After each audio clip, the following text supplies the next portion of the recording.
Beelzebub continued to relate further as follows. When I existed among your favorites as a professional hypnotist, I made my elucidating experiments upon their psyche chiefly by means of that said particular state of theirs, which the contemporary beings there call the hypnotic state. For bringing them into this state, I had at first recourse to the same means by which the beings of the period of the Ticleomitian civilization brought each other into this state, namely by acting upon them with my own Handbladzoin.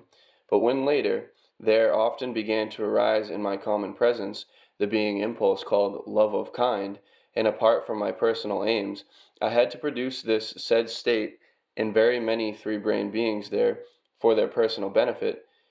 and as this means proved very harmful for my being existence, I invented another means thanks to which I obtained the same effect without the expenditure of my own Handbladzoin.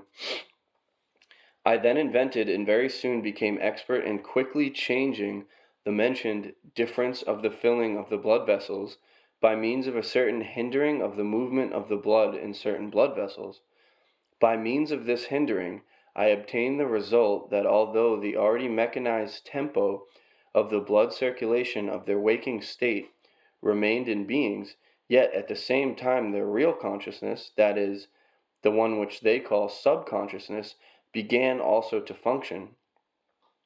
This new means of mine proved, of course, incomparably better than that which is used even up till now by beings of your planet, who make the person they hypnotize gaze at a shining or brilliant object. It cannot be denied that, as I have already told you, it is possible to bring them into such a psychic state by making them fix their gaze on a brilliant or bright object, but not all beings there, not by a long way. The reason being that although from their fixed gaze on a shining object there may proceed in their general blood circulation the change of the filling of the blood vessels, nevertheless, the chief factor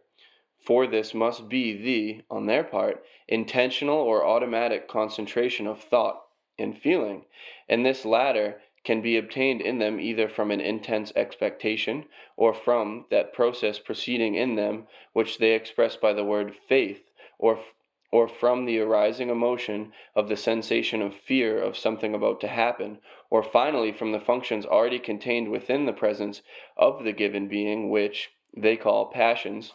as for instance, hate, love, sensuality, curiosity, and so on and so forth. That is why in beings called there hysterical, in whom there is lost temporarily or forever the possibility of concentration of thought and feeling, it is impossible by means of fixing their gaze upon a shining object to obtain in their blood circulation the change of the difference of the filling of the blood vessels, and hence it is also impossible to obtain in them this said hypnotic state, but by the means I invented, namely, a definite action upon the blood vessels themselves. It was possible to bring into this state not only anyone you please of these three-brained beings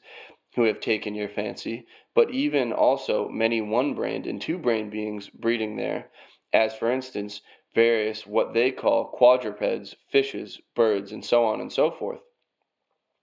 But as regards the said impulse, love of kind, which led me to seek for a new means of bringing your favorites into such a state, which had already become proper to them, this arose in me and gradually became dominant in me for a while, chiefly because, during these therapeutic activities of mine, ordinary three-brained beings, there belonging to all castes, here, there, and everywhere, soon began to love and esteem me, and to consider me almost as one sent to them from above, to help them to deliver themselves from their pernicious habits. In short, they began to manifest towards me their most sincere, almost genuine being impulse of oskolniku, or as they themselves say, thankfulness and gratitude. This being oskolniku, or gratitude, was manifested towards me not only by those I saved and by those nearest to them, but by almost everybody who had been in this or another way in contact with me, or who had heard of me, but only with the exception of those professionals among them who were their physicians.